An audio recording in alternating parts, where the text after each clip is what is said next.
Assalamualaikum warahmatullahi wabarakatuh. Bismillahirrahmanirrahim. Alhamdulillah. Allahumma sholli ala sayyidina Muhammadin. Ma ba'du. Pemirsa yang dirahmati Allah, mari kita lanjutkan pembacaan kitab At-Taqrib melalui halaman resmi Pondok Pesantren Ar-Risalah. Sebelumnya kita bacakan hadiah Fatihah kepada Syekh Al-Qadhi Abi Syuja', kepada Syekh Muhammad Ibn Qasim, pada para guru-guru kita, para masyayikh, pada para ulama, ala hadhihi wa ala kulli niyatin shalihah wa ala hadrati sayyidina Muhammadin sallallahu alaihi wasallam. Al-Fatihah. A'udzubillahi minasyaitonir rajim. Bismillahirrahmanirrahim. Alhamdulillahirabbil alamin arrahmanir rahim maliki yaumiddin. Iyyaka na'budu wa iyyaka nasta'in ihdinas siratal mustaqim siratal ladzina an'amta 'alaihim ghairil maghdubi 'alaihim waladdallin. Amin.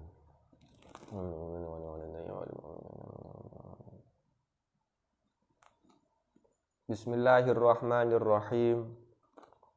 Faslun ay hadza faslun. Wal ightisalatu utawi piro-piro adus al-masnunatu. Wal ightisalatu utawi piro-piro adus al-masnunatu kang den sunnahake iku sab'ata asyara ana 17. Mandi-mandi yang disunahkan itu ada 17.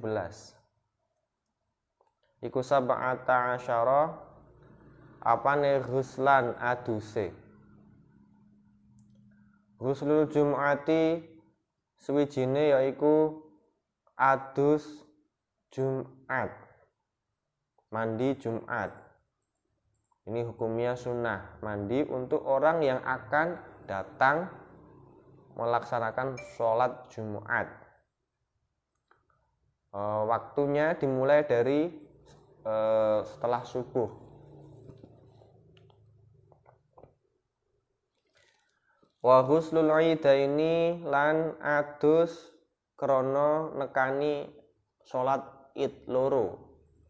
Ya, salat Idul Fitri lan Idul Adha. Mandi karena akan melaksanakan atau mengikuti salat Id. Nah, untuk waktu melaksanakan mandi untuk salat Id sudah bisa dilaksanakan setelah pertengahan malam.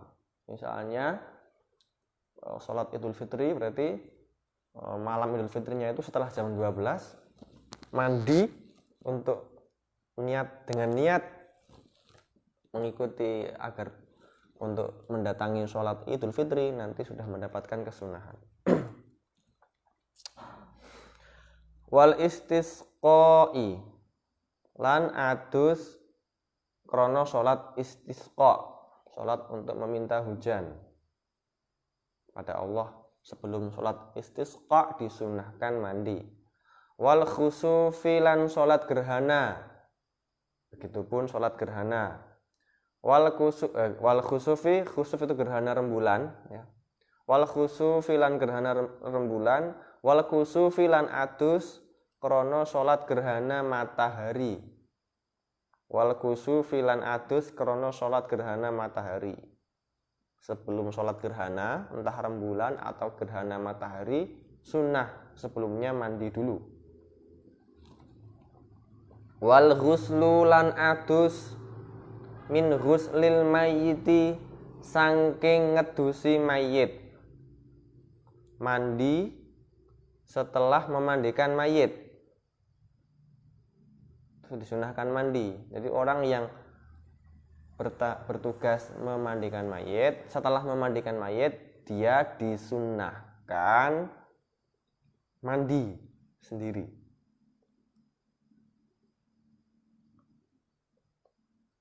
Wal kafiri idza aslama lan aduse wong kafir nalikane manjing Islam. Sopo kafir? Orang yang sebelumnya non muslim kemudian mengikuti agama Islam. Nah, setelah masuk Islam dengan membaca syahadat, dia disunnahkan mandi.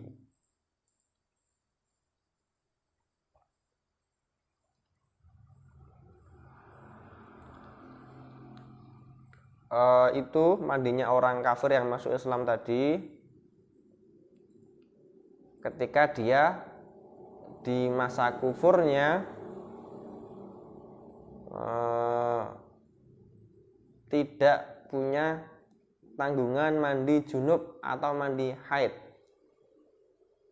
Nah, kalau ketika masih non muslim dia junub dan belum disucikan junubnya, maka wajib niat mandi junub dulu setelah bersyahadat.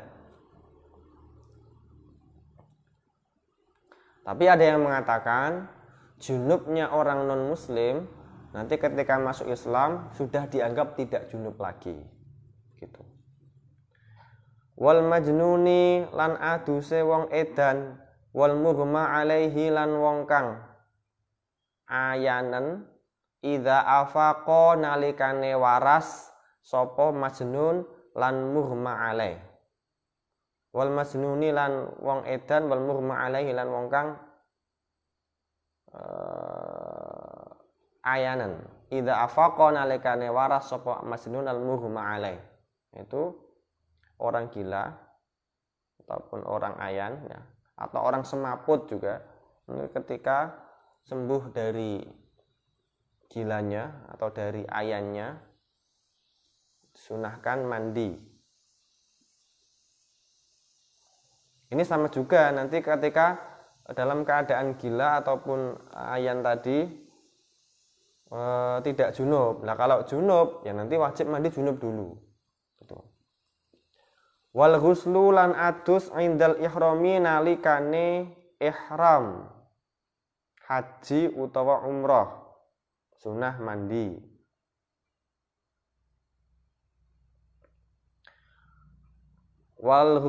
Walidukhuli Makkah lan krana mlebu kota Mekah, masuk kota Mekah itu sunah mandi. Walil wuqufi lan adus krana wukuf bi Arafata ing dalem tanah Arafah, mandi ketika hendak wukuf di Arafah. Walil mabiti lan adus krana nginep di Muzdalifah ing dalem Muzdalifah, ini juga sunah mandi. Wali rombil jimari lan krana balang pira-pira jumroh asalasi kang telu, melempar jumroh di hari-hari tasyrik itu sunah sunah mandi ya.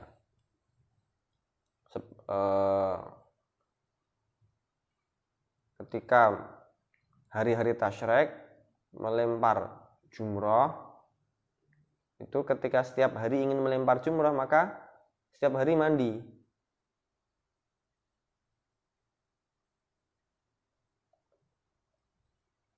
Walid tawafi lan adus krana tawaf. Nah, sebelum tawaf mandi. Entah itu tawaf kudum, tawaf ifadhah ataupun tawaf wada.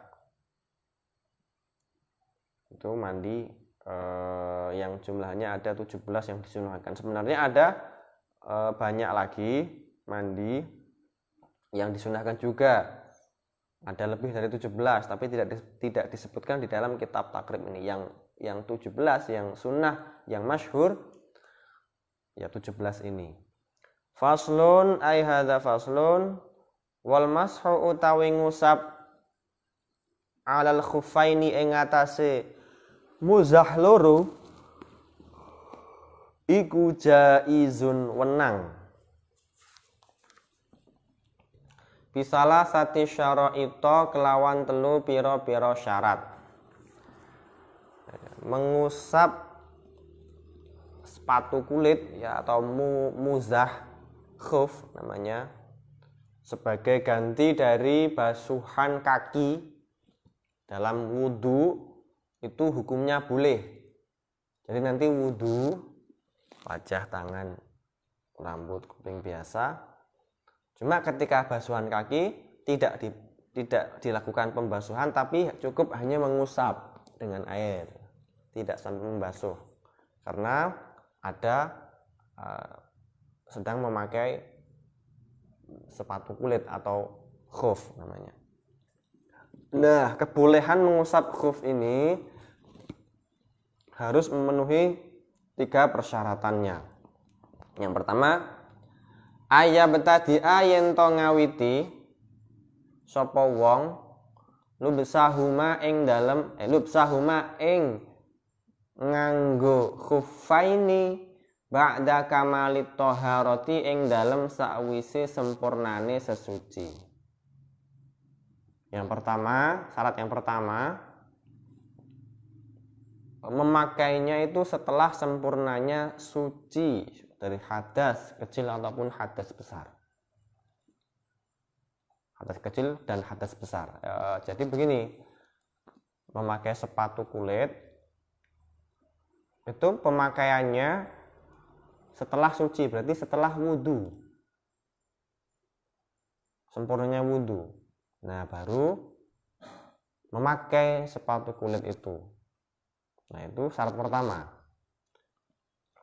Kalau ketika pemakaian sepatu kulit dalam keadaan tidak punya wudhu, ya, berarti nanti itu tidak boleh atau belum mencukupi syarat. Berarti ketika wudhu harus membasuh kaki, tidak mengusap khufnya.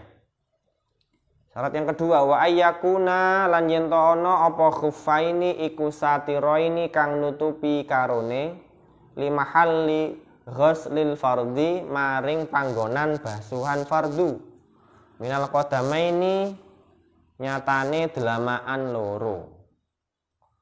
Syarat yang kedua bahwa khufnya sepatu kulit adalah yang menutupi tempat basuhan fardu, ya, telapak kaki sampai mata kaki. Nah, kalau khufnya atau sepatu kulitnya itu tidak menutupi basuhan fardu, artinya mungkin hanya menutupi sebagian saja, tidak boleh nanti dalam wudhunya mengusap, harus membasuh kaki berarti, ya, dilepas dulu dibasuh. Itu. Tapi kalau khufnya menutupi basuhan fardu, dan nanti cukup boleh diusap saja ketika basuhan kaki dalam wudhu. Wa ayakuna, syarat yang ketiga, wa ayakuna lan yento ono apa khuffaini iku mimma setengah saking barang yumkinu kang mungkin apa tatabu'ul masyi nuli-nuline lumaku khuffaini. Yang ketiga syaratnya sepatu kulitnya itu adalah sepatu yang memungkinkan untuk dipakai berjalan terus menerus. Jadi nggak rusak-rusak begitu. Kuat, benar-benar kuat.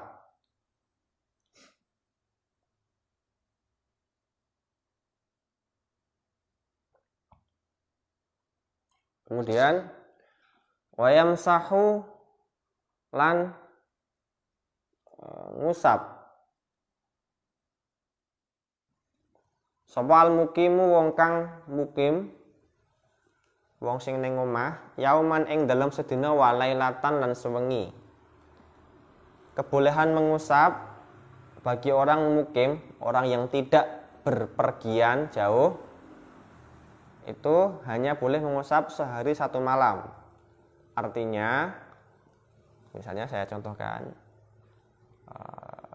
Budi jam 7 pagi tadi wudhu, setelah suci dia memakai khuf, memakai sepatu kulit. Nah, sepatunya itu kan dipakai jam 7. Nah, dari jam 7 sampai 24 jam selanjutnya kembali ke jam 7 lagi, Budi kalau mau melaksanakan sholat ketika dia wudhu, nanti kakinya itu enggak dibasuh, enggak apa-apa, cukup dengan usapan. Nah, itu tapi kebolehan mengusap itu ketika wudhu hanya 1 hari 1 malam. Gitu.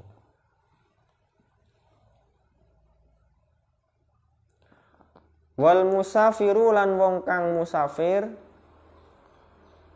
ngusap salah sata ayamin ing dalem 3 pira-pira dina bilayalihinna kelawan pira-pira wengine salasah. kelawan wengine pira-pira Salasa. Kalau musafir itu mengusapnya 3 hari 3 malam. Wabtidaul muddati utawi kawitane mongsane ngusap iku min hini yahdusu saking mangsa hadas sapa wong ba'da lubsil khuffaini ing dalem sawise nganggo muzah loro. Nah, durasi menghitung durasi kebolehan mengusap muzah itu awalnya adalah ketika hadas setelah pemakaian. Kembali ke contoh tadi, Budi memakai jam 7 ya. Budi bersuci, wudhu, kemudian setelah sempurna sucinya memakai muzah, sepatu kulit. Nah, Budi hadasnya atau kentut jam 9, berarti nanti menghitung kebolehan mengusap muzah itu dimulai dari jam 9 selama 24 jam. Itu kalau yang di rumah tadi. Kalau musafir ya berarti 3 hari 3 malam. Jadi penghitungan waktunya itu dimulai dari hadas pertama. Ya, hadas pertama. Setelah memakai, hadasnya jam berapa ya dimulai dari jam itu.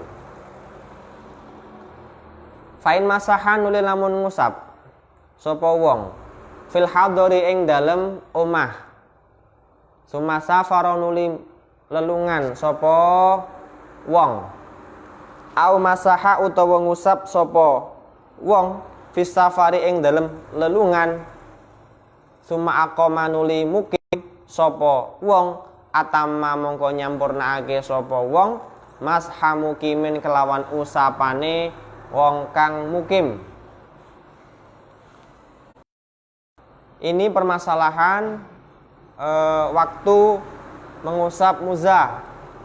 Apabila ada orang yang di rumah tadi memakai sepatu kulit muzah, kemudian tadi kan kalau di rumah atau ketika masa hadar mukim mengusapnya hanya sehari 1 malam.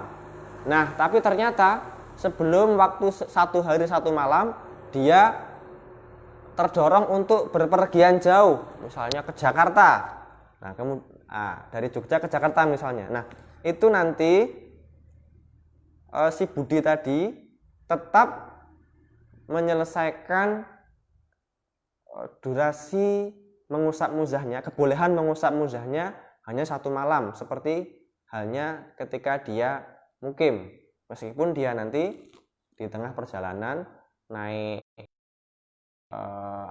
bis itu lebih dari 1 hari 1 malam misalnya.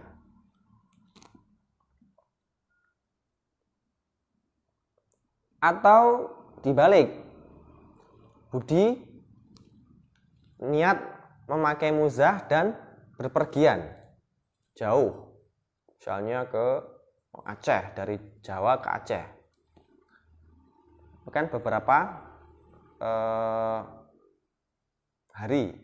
Nah, ketika baru keluar Jogja setelah memakai muzah dari rumah, kan berarti dia nanti ketika akan berpergian mempunyai kesempatan mengusap muzah 3 hari 3 malam. Nah, tapi ternyata ketika sampai luar Jogja sebelum jauh dia mengurungkan niatnya pergi ke Aceh, kembali lagi ke rumahnya di Jogja. Nah, maka nanti dia tidak mendapatkan kebolehan mengusap muzah 3 hari 3 malam, akan tetapi cukup sehari semalam, karena dia dianggap mukim lagi. Waya betulu lan batal apa almashu ngusap, kebolehan mengusap bisalah sati asya'a kelawan 3 pira-pira perkara. Bikhal'ihima kelawan nyopot khufaini. Wang qidha ilmuddati lan tutuke mangsa. Wa malan barang yujibu kang majibake apa ma'al husla ing adus. Nah, kebolehan mengusap muzah atau sepatu kulit tadi bisa batal dengan 3 perkara. Pertama dengan mencopotnya. Nah, kalau dicopot nanti tidak punya rukhsah untuk mengusapnya lagi. Berarti kalau wudhu, misalnya udah pakai muzah jam 7 tadi, kemudian jam 11 dicopot, terus dipakai lagi. Nah, nanti waktu mengusapnya udah habis, tidak bisa lagi, ya harus membasuh berarti. Kemudian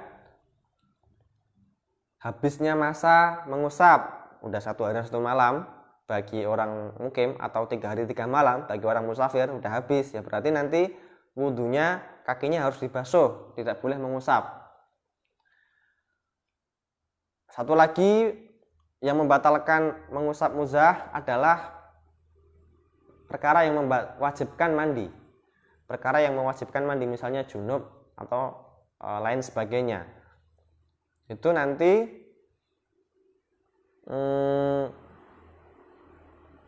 saya contohkan begini. Budi tadi jam 7 memakai muzah. Kemudian jam 3 Budi mimpi basah, keluar sperma. Nah, dia kan wajib mandi. Nah, setelah jam 3 tadi, ya sudah, Budi harus mandi kan. Nah, maka nanti tentu saja ketika mandi dia mencopot itu, melepas muzahnya. Nah, maka batal juga waktu pengusapan muzah sejak jam 3 itu tadi. Jadi setelah mandi ya nanti kalau dia memakai muzah lagi setelah suci, ketika hendak memakai muzah, ya dia harus wudhu lagi sampai sempurna, supaya maksudnya sampai sempurna itu wudhu dengan membasuh kaki ya. Ketika tadi wajib mandi, nggak boleh kemudian setelah mandi muzahnya dipakai lagi, wudhu kemudian kakinya nggak dibasuh, nggak boleh, karena tadi udah mandi wajib. Dan perkara yang mewajibkan mandi itu nanti membatalkan kebolehan mengusap muzah. Jadi harus mengulangi lagi dari awal. Faslun wa syara'atu tayammumi. Mungkin cukup sekian, wallahu a'lam bishawab. Al-Fatihah.